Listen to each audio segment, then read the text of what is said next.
hello everybody. Today's guest is Jatin Singhal, who is a fourth year CSD student at my college, IIIT Delhi. Today he is here to talk about how he got started with stock marketing.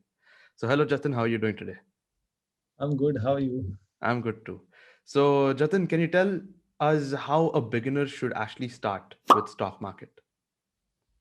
So first, I'll say we should not start. We should learn. We should learn what stock market is. Even if you want to start from start investing a small amount, you need to understand the basics of it, right? Why do we invest in stock market, Yeah, and what's in the stock market? Why is it giving returns, right? So yeah, we need to understand that investing in the stock market of India means like investing in the economy of India, like future of the economy. yes, Like you are betting that Indian economy will grow, and that's why I'm investing in its economy. yes, Because you invest in companies like Reliance, Bharti Airtel, or big company, and these companies are running the country in a way, right? So in that sense, when we invest in the stock market, it's more like investing in the economy and supporting it. So that's what we need to understand, and we need to for a beginner, one should start learning. Like go ahead and search on YouTube any basic thing, like how do we get started in stock market. You'll get a number of videos. Watch some videos, and that's the step number one. That's step number one. Get to know why do we need to invest. okay. And before investing a stock, how do you select a stock to invest in? Yeah. So if you are like directly investing in stocks, that's later stage of the stock market investment. If you are directly choosing a stock, I'll say we need to understand that our risks. What are the risks that we can take? We need to understand what are the rewards that we are expecting. For example, I am expecting great rewards, but I am investing in Nifty 50. But Hmm. Nifty 50 is the top companies of India, and growth opportunities is limited, right? But if I have a I am investing for my marriage, for example, right? I'm investing for my marriage. I want to have some money at the end of some time. So during that time, I need that money, right? So the risk is very low, and I need safety, right? Yeah, So in that case, we need to invest in safe investments like the top 50 companies, like the Nifty 50, good companies which have a minimum growth, moderate growth, but are safe, because safety is also important in that case. So we need to understand the risk that we have and the rewards that we are expecting. Second, while selecting a stock is what's the price. So for example, if I want to enter into a deal, right, enter into a stock, Reliance can be a best company, but not at a high price, right? So it's important to understand not only the price of a company, not only the value of the company, like Reliance is a good company, but the price of the company that is available to us. So a good company at a good price is very important for us. right. So that's very important. Like, what's the price that's going on in the stock market? That's another thing. And third thing that I look after in the stock is fundamentals. Fundamentals like what is the debt on the company? What is the management doing? What is the future scope of this company? For example, a company like ITC, right? ITC has various domains. It has hotels. It has a huge domain in tobacco. But I feel I have a personal opinion that tobacco will not succeed in future. So I won't invest in that stock because I don't feel future of that part of the company is not good, because I feel that. And on the other hand, I feel the solar companies with solar and renewable energies will be growing in future. So that's what I look.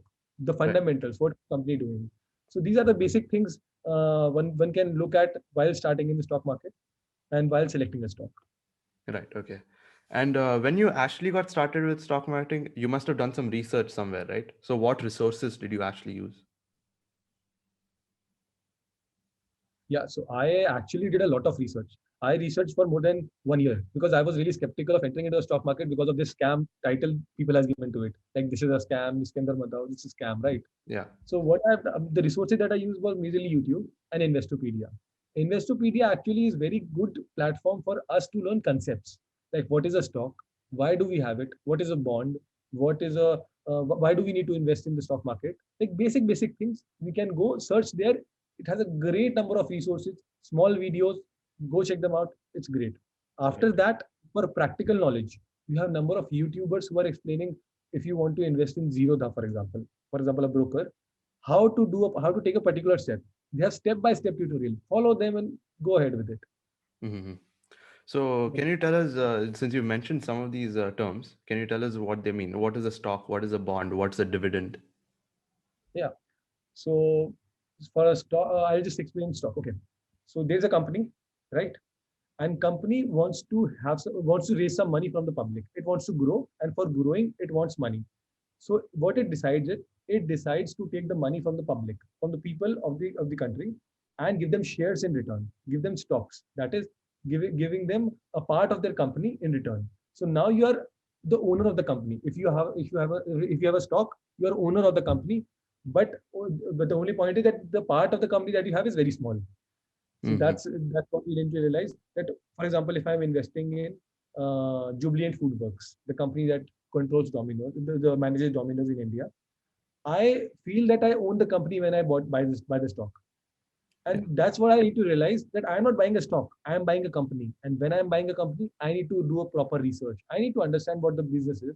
If I don't understand the business, there's no point in investing in a business, right? For Yes. example, you have some money, and if someone else comes to you to invest in them, you won't buy the business, right? If you don't understand the business. Yeah. So that's what a stock is in a basic term. A bond is a loan. For example, this time a company decides, I won't sell my company. I want a loan from the people. Okay. One way is I can take the loan from the bank. Another way is I can take the loan from the people. Okay. So the company decides that it will take the loan from the people and give them bonds. And bonds will assure that you will get proper returns on those in return of the bonds. For example, Reliance issued a bond for 3 years to you. Okay. So in that bond, there will be some percentage return that the company will pay you. For example, if it is earned 10% return, so company will pay you 10% every year, the return till the maturity of the bond. So it's basically debt instrument. The bond is basically a debt instrument that the company used to raise money. Hmm. So what is And an with IPO? IPO, yeah, Before that, IPO is before that, I also did ask you about dividend. So what is a dividend? so yeah. So I have a company. I issued you some stocks, right? Now you are a partner of the company, and when the company does make some profit, so I have to share it with you, right? Because you are a part of the company. So when I have excessive profits that I feel that I should reward my shareholders, what a company does is it gives dividend to its shareholders in Right. terms, this is the profit that we made, this is a part of it, and the rest of the money that we made, we are putting back into the company. It's not necessary every company will give a dividend, but most companies do, so as to keep their shareholders happy because they're getting some returns, Hmm. like getting some actual cash in returns. So that's basically a dividend. And it's good to invest in companies who have high dividend yield, because you get your money back sometimes very fast, like you get better returns. For example, a company's stock grows by 10% and you get dividend returns of 5%, so the total returns that you got is 15%, right? That's a better opportunity. Right. So And what is a, IP, yeah, IPO? yeah. So IPOs are initial public offering. So for example, a company, it decides to, for example, a company started and grows, and then decides that I want to raise money from the public. The process of issuing shares to the people is called IPO. For Okay. example, I want to give you shares. The process of this whole giving of shares, and then who will get the share, and what will the price be? This process is called the IPO. Hmm. And And for example, yeah. recently we have Zomato coming up with its IPO. So Zomato is deciding that it will raise some money from the people of the country and issue them shares. So it will announce, then yeah, it will tell that what is the price that we are looking for, and then it will tell the number of shares we are planning, and after that it will allot shares. So there are number of people in stock market. All of them want to invest in Zomato, but Zomato does not have that many shares. So the process of allotting shares will be based on a lucky draw. So that's majorly what an IPO is. Hmm. So what is actually a stop loss? Stop loss. Stop loss is basically for traders. For example, one is investment. I invest in a company after understanding its fundamentals. I keep the money, and I invest the money and I keep it. I forget it. I let my money do the work. Whereas trading is where I use the ups and downs of the market, because market is will not go, if the market wants to go up, it will not go in a straight line. It will go up, down, up, down, up, down. Okay. Yeah. So what traders do is they make money from these ups and downs, right? And because some of the traders have limited capital, because so what they do is they take some money on leverage, on loan, right? So they take some money from their brokers and they trade on it. So as to minimize their loss, for example, they take a bet, but no one knows what the stock market will show. For example, if today I have a company, I invest in it, no one in this world can tell the price will go up or down. So, but there is a probability, right? The 90% chances that the company will go up. So for example, a trader decides this, that because this company has an upside of 90% and downside of 10%, I'll invest in it. But what if the trade goes in a negative direction? So as to stop his loss in increasing, what he does is he creates a stop loss.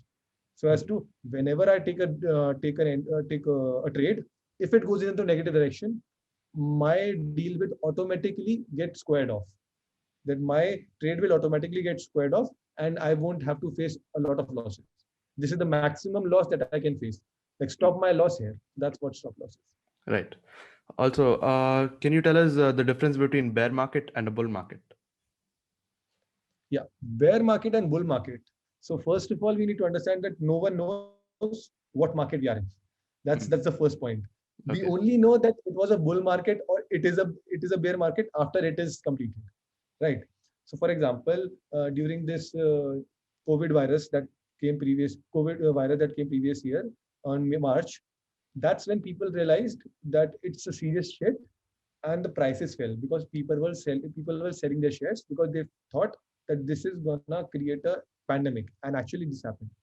So the prices of all the shares fell drastically, and that's when the stock market was in a bear market in a short term, right? That was a short term bear market phase for the stock market. Whereas the bull market is when the stock market is rising.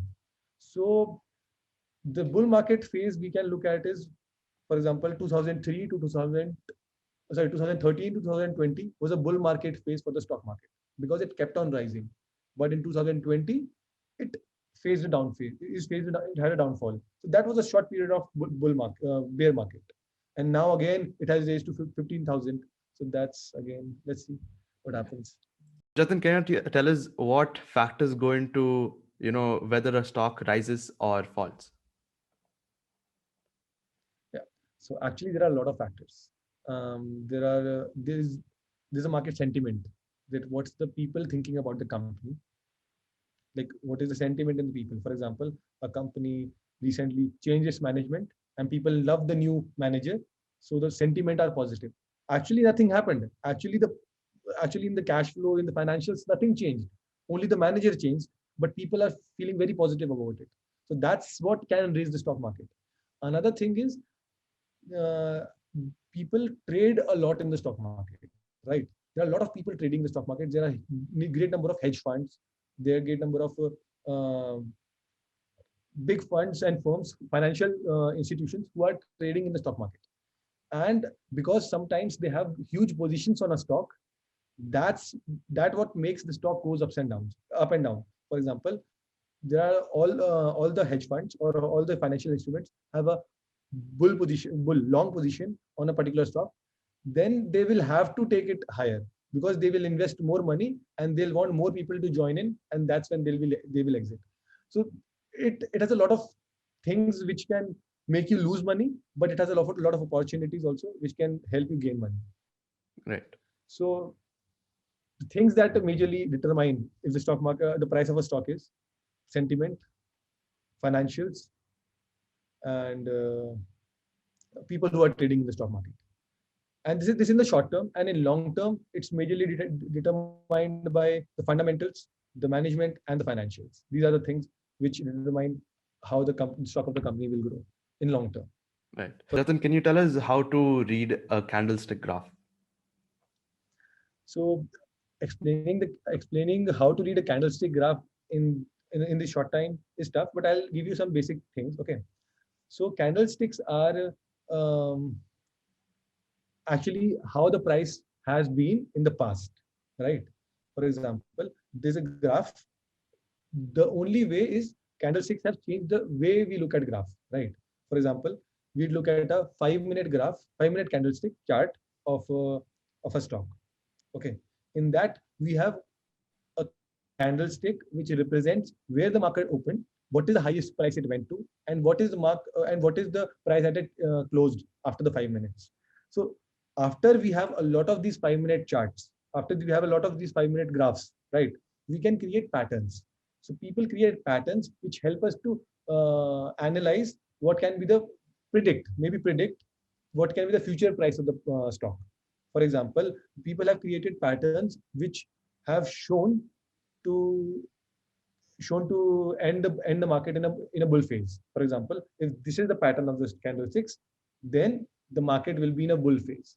So that is predicting the market in one way. So it's basically the technical chart that people use for understanding the candlestick chart that people use for understanding the technicals and predict the probability of the stock going up or down.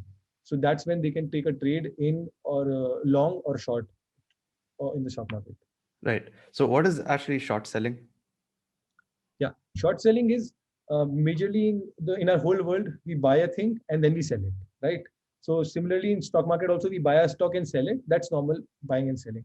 But short selling is when we sell a stock first and then we buy it. So, for example, I feel that this company is not doing good, and I have a negative uh, sentiment about the company. So, what I'll do is I'll sell the stock at high price, and because I have expected this price to go down, as soon as the price goes down, I'll buy it. So, I bought at a lower price and I sold at a higher price. So, that's what is short selling.